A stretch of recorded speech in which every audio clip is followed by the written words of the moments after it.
bienfaiteur? Oh, c'est incroyable, mademoiselle Crampon. Cette faculté que vous avez à gober aveuglément les histoires les plus idiotes et à ne pas croire celles qui semblent les plus vraisemblables. Mais bien sûr que ce type est dangereux. Vous avez bien vu qu'il était armé et qu'il n'a pas hésité une seconde à se servir de son arme quand vous êtes arrivé, parce qu'il vous a pris pour sa complice et qu'il a voulu vous protéger. Oui, bien sûr. Non, mais d'un autre côté, Félix, lui, il opère un visage découvert, comme quelqu'un qui n'a rien à se reprocher. Tandis que ces deux-là, avec leur cagoule, moi, ça ne m'étonnerait pas qu'ils aient quelque chose à cacher, eux. Ben, moi aussi, j'aurais bien pensé comme vous.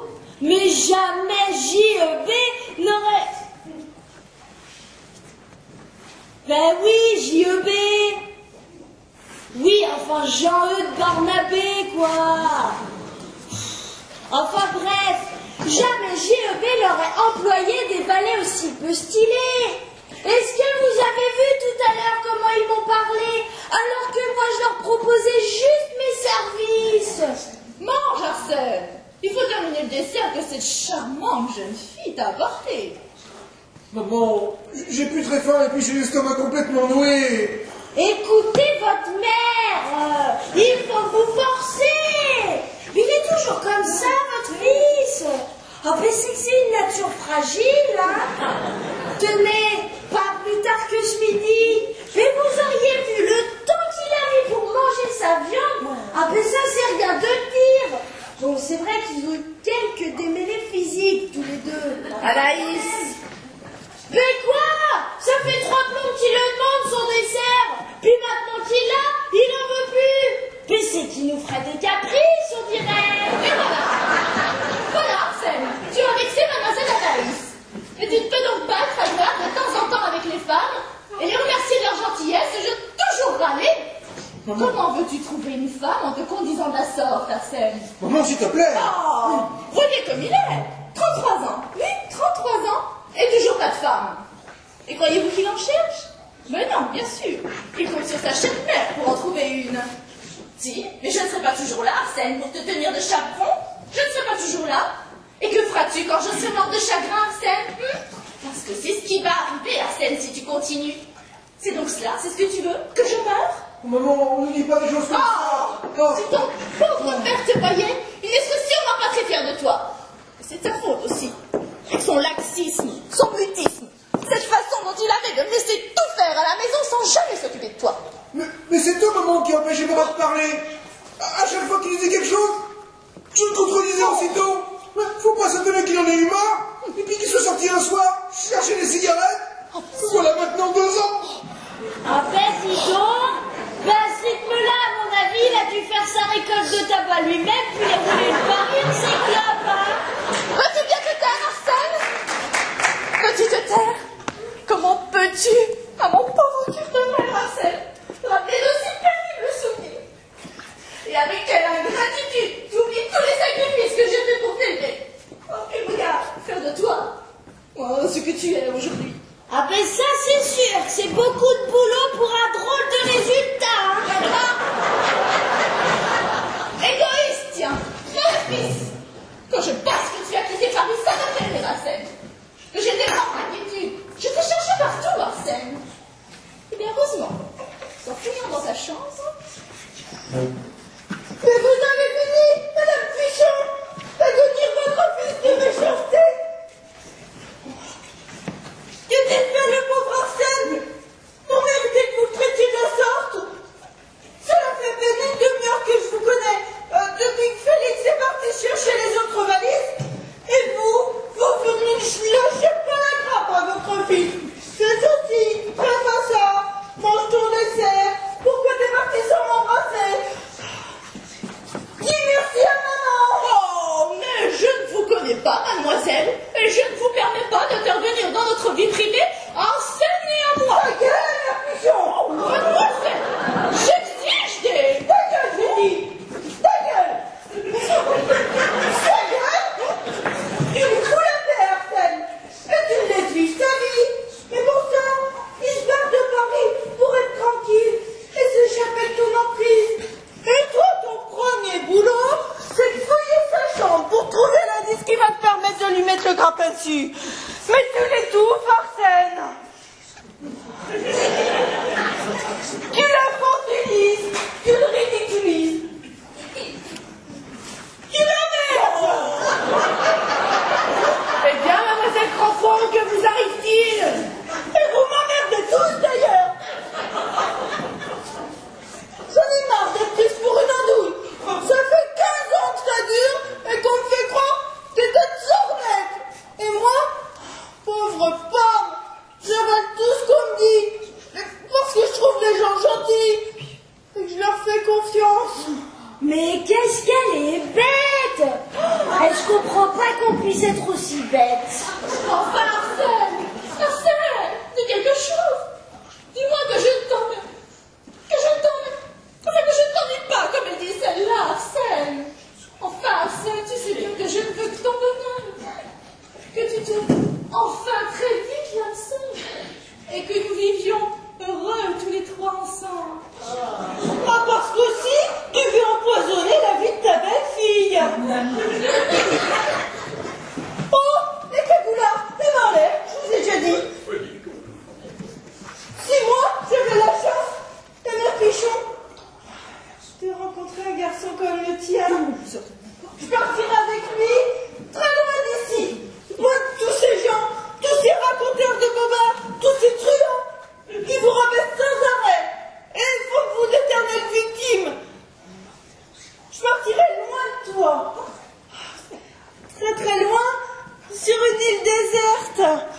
Ah, nous larguerions les amarres et nous nous referions une santé en nous disant que des choses gentilles, sans mensonge.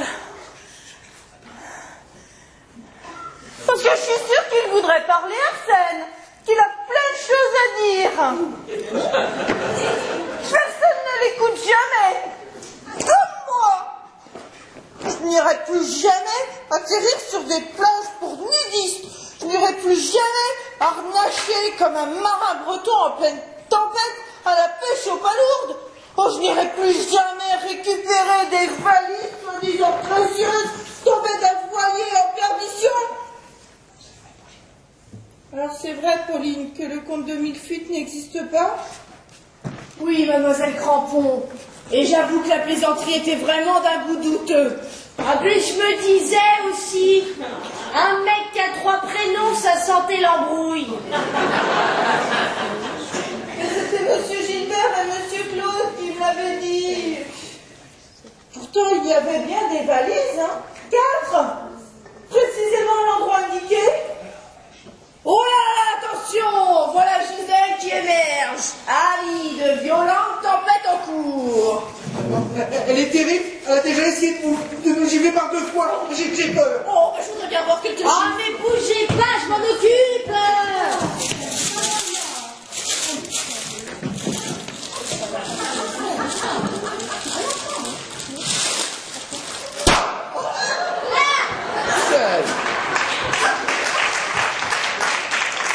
J'aurais dû faire anesthésiste, moi.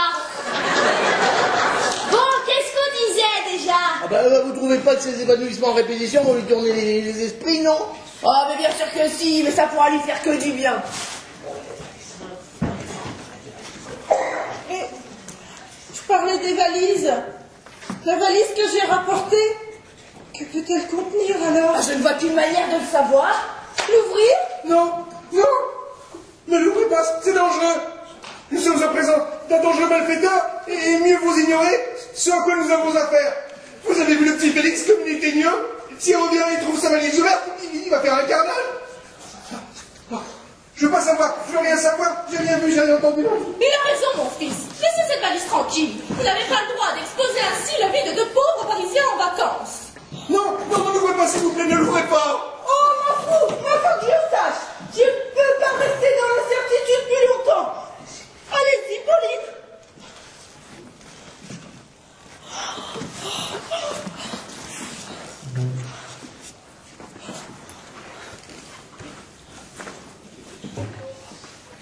Du cannabis! Des plats sachets de cannabis! Il y a encore 3 autres valises identiques. Que Félix l'a ramené ici 10 minutes à l'autre. Oh, mais vous avez dit de ne pas ouvrir. Oh, maintenant nous savons tous que Félix est un dangereux trafiquant de drogue. Et quand il sera que nous, il aura soin de ne pas laisser de traces derrière lui. Oh, il va tous nous zigouiller. J'ai peur, je vais m'en aller. Enfin, Arsène, calme-toi. Allez, assieds-toi. Aussi, pourquoi es-tu venu t'enterrer dans ce trou de bouseux? Si tu m'avais quitté, nous serions en ce moment même, au bord du lac, à Genève, à nous reposer et à nous raconter de merveilleuses histoires. Mais là, veilleuse, maintenant, la pigeonnette. Bien, dites donc, mademoiselle Crampon, alors vous, les grandes émotions vous stimulent, hein? Bon, résumons rapidement. Nous savons ce que contient la valise, et par voie de conséquence, nous savons qui est Félix. Cependant, Félix, lui, ne sait pas que nous savons. Oui, bien sûr. Mais c'est évident, il ne nous a pas vu ouvrir la valise. Il n'y a qu'à appeler la police. La police. Mais le temps qu'elle arrive, il serait bien revenu depuis longtemps, le Félix. Oh, alors, on referme la valise, et on fait comme si rien ne s'était passé, et on prépare notre attaque. J'ai le revolver de Félix, nous avons ceux des deux voleurs, donnez-moi vos pétoires tous les deux. C'est qu'on a eu quelques petits problèmes avec nos armes. Oui, nos munitions ont pris un peu d'humidité. Retirez-moi vos cagoules là, que je vois vos tranches de tête. Vous allez avoir un choc. Moi, vous savez, j'ai eu une mauvaise varicelle à l'âge de 6 ans. Et j'ai gratté toutes les croûtes avec mes petits ongles. Ce qui fait que ça fait des trous. Oh, c'est vraiment pas beau à voir. J'ai la gueule comme une meule de gruyère avec la croûte en moins. Oh, ça vous dégoûter du fromage le restant de vos jours. Et toi, qu'est-ce qu'elle a ta gueule à toi? Mais c'est un peu la même chose que lui. Oh, tu as donc la même chose que lui. Oui, exactement. Parce que, en fait, on est frères jumeaux tous les deux. Et lorsqu'il chopait une maladie, le frangin, il me refilait systématiquement le lendemain.